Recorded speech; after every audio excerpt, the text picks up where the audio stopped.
Alors je t'ai dit à l'époque que j'étais pluraliste, puis que je voyais beaucoup de monde.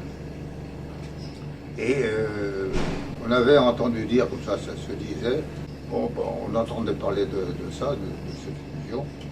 Rien d'officiel jusqu'au jour où Madame Robet, de la châtelaine de Beaumarchais, Joseph, vous n'auriez pas un petit moment à m'accorder? Et on s'en va dans la salle à manger derrière. Saint-Gilles voulait fusionner avec Bretignolles. Pourquoi? À cause des terrains à construire de Bretignolles. Alors, la propriété du château de Beaumarchais était la rive gauche du Jaunet, depuis Beaulieu-sous-la-Roche jusqu'au quai de Saint-Gilles. C'était nu, le terrain était nu à l'époque. Le châtelain de Beaumarchais qui en a vendu une dizaine d'hectares entre le quai et puis la dune à la ville de Saint-Gilles. Mais ils n'avaient quand même pas suffisamment de surface. Et quand le constructeur Merlin est venu dans la région, à ce moment-là, les gars de Saint-Gilles, ils ont voulu acquérir de la dune pour que Merlin puisse faire des constructions. Les vieux Bretignolais n'ont pas voulu. J'ai dit que Madame Robet était venue un jour au tabac. Je suppose que vous savez, puisque vous savez, que les gens de Saint-Gilles veulent prendre Bretignolles. Et quoi? Il me le faut. Ça ne se fera pas. Si les Bretignolais, ils sont d'accord avec nous. Et puis parallèlement à ça, il y avait l'entreprise de bâtiment, le GABCL, qui s'était formée à Givron là-bas. À Givron, oui. Il s'appelait Merceron, qui a été sénateur. Et son père, lui, il habitait à la Sauzet et il était adjoint au maire, au bonhomme Burgot. Alors tout ça, ça s'était fait sous la table.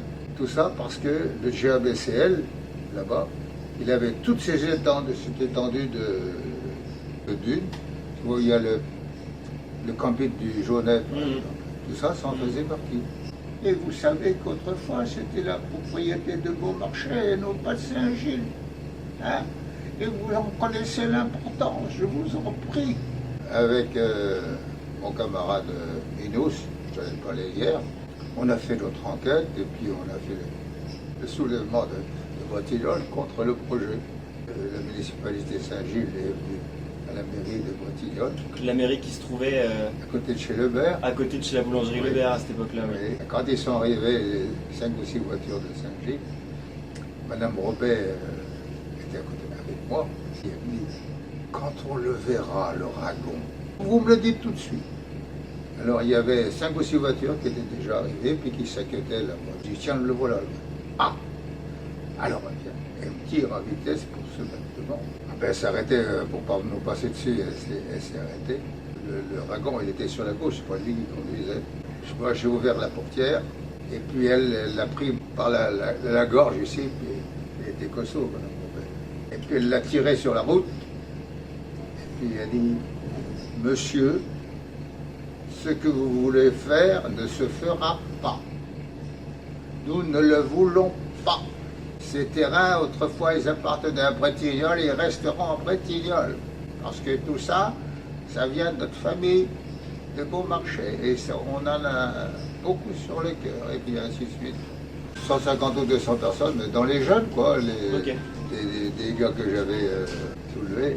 Et puis, les principaux gars de Saint-Gilles, étaient déjà rentrés à la mairie avec le bonhomme Burgot. Pas rentrés, on les a empêchés, et puis moi j'ai foutu un coup de pied au cul et un coup de poing dans la gueule à Ragon. Ils ont remonté dans leur voiture, puis ils sont partis. Si vous revenez, nous irons mettre le feu à la mairie Saint-Gilles. N'oubliez pas. Alors, mon Ragon a ramassé sa musique. Il n'est plus jamais revenu. Jamais.